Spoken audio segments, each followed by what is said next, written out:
And now this, something different. An article in the New York Times. Several San Bernardino residents there are saying that the president's executive actions on guns will do nothing to stop mass shootings like the one in their city. This is people in the New York Times quoted from San Bernardino saying the president's measures won't work. Tennessee Republican Congresswoman Diane Black is with me now.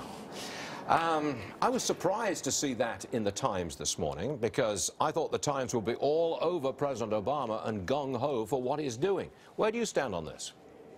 Well, I'm not surprised at all that, well, maybe I'm a little bit surprised that the Times comes out with that, but if you look across the nation and you ask people, would his executive actions really make a difference in these mass shootings, you will see that most reasonable people will say, no, they do not.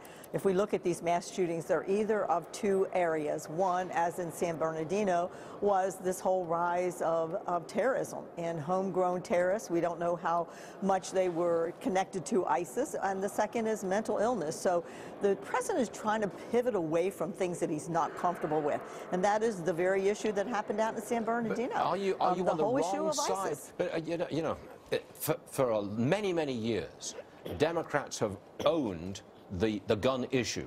They're opposed to guns, they want more gun controls, and they got a lot of political support from that stance. Has history now changed? Do you think that you are now on the right side of this political debate?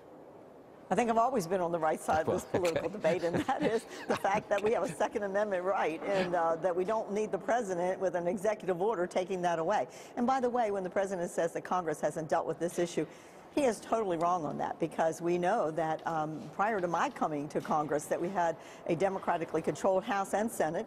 They had an opportunity to be able to debate this issue, and they weren't able to get the votes even when they had total Democrat control. Yeah. So I think that the president is on the wrong side of this issue, and I wish he'd get on the right side, because we do have to have a serious conversation about people with mental illness and how we address that issue here in this country. And that's the issue that should be addressed. You are a former emergency room nurse, I believe, are you not?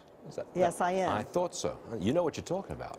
Diane Black, everyone, thank you very much for being with us today. Very busy day. Appreciate it. Thank you, Stuart. Thank you.